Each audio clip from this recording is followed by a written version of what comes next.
Dr. Sears, when we talk ketogenic diets, it's always a very hot topic. We always get a lot of conversation and chatter. But there's a recent study that came out that I know you wanted to talk to. So I will give the floor to you. Well, why don't we follow a defined diet to basically live longer and live better? And we know the underlying cause that prevents that is the development of senescent cells. These are aging cells, also known as zombie cells. And as these zombie cells develop, you age at a faster rate. So a recent study came out looking very carefully at the effect of a ketogenic diet on the generation of zombie cells. And what do they find? If you follow a ketogenic diet, the zombie cells begin to grow. What does that mean? You're aging faster. Say, no, it can't be. It can't be. Say, that's the science. Then they also basically changed the diet from a ketogenic diet to a non-ketogenic diet. Oh, kind of like the zone diet. And what happens?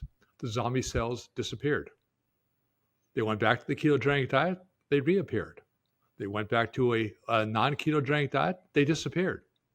Now, if we know that zombie cells, these senescent cells, are the underlying cause of the development of chronic disease, and they accelerate the aging process, what does this say to you? Not good. Well, not good if you're following a ketogenic diet. Not good at all. And so the benefits of a good diet is the least number of calories with the maximum number of nutrients. One of the problems with a ketogenic diet is two really key nutrients we have to have. Polyphenols and fiber are totally deficient. They've been taken out of the diet completely. And so without those two, our metabolism takes a hit. And when the metabolism is not working very well, now the opportunity for those senescent cells to grow and multiply is greatly enhanced. So again, going back to say, if we want a good diet, make sure it's a balanced diet. You need some protein, but not too much. You need some carbohydrates, but not too much. You need some fat, but not too much. They say, well, but that sounds boring. It's boring, but it's going to make you live longer and live better. So not to play devil's advocate here, but one of the things we've talked about a lot is that if you restrict calories, that helps with anti-aging. So if someone's like, hey, I'm following a ketogenic diet, I'm restricting calories, any carbs I am consuming, I'll bet low, I'm doing veggies. What would you say? Well, it's probably no longer a ketogenic diet. So, all right.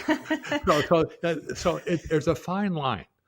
When you say to get a ketogenic diet, you have to be devoid of virtually almost all carbohydrates, very low levels. And therefore, even if I'm eating non-starchy vegetables, there simply just isn't enough polyphenols or fermentable fiber to do the job it's supposed to do. So here's a good rule of thumb. If you're following a ketogenic diet and reducing your calorie intake, then think about this.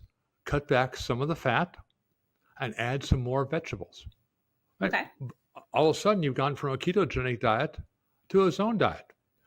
But we studied this. This is a published paper you and I published back in 2007. That's a long time ago. Long time ago. When we took basically individuals who were overweight and treated them like lab rats. Mm-hmm. Half were put on the zone diet, and basically we controlled all the food they ate. They had no choices. The other group had the same amount of protein as a zone diet, but they had lower amounts of carbohydrates and higher amounts of fat. And again, all their food was controlled. And after 6 weeks, you saw the differences. One, those on the zone diet, they basically lost more weight. Those on the zone diet lost more fat. Those on the zone diet had a calcium loss. Their bones were not dissolving. Those in the zone diet had more energy after exercise. Mm-hmm. Now, let's give the ketogenic diet its due. It did do one thing superior to the zone diet. It increased inflammation. Oops.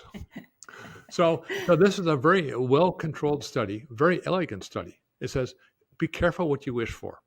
If you want to follow a ketogenic diet for the rest of your life, then you're going to be looking at increasing the breeding of these senescent cells, these zombie cells. They're going to make your life miserable in the future.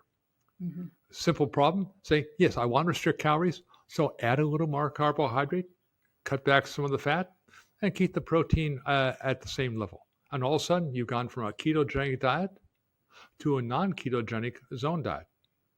And the benefits, you live longer and you live better.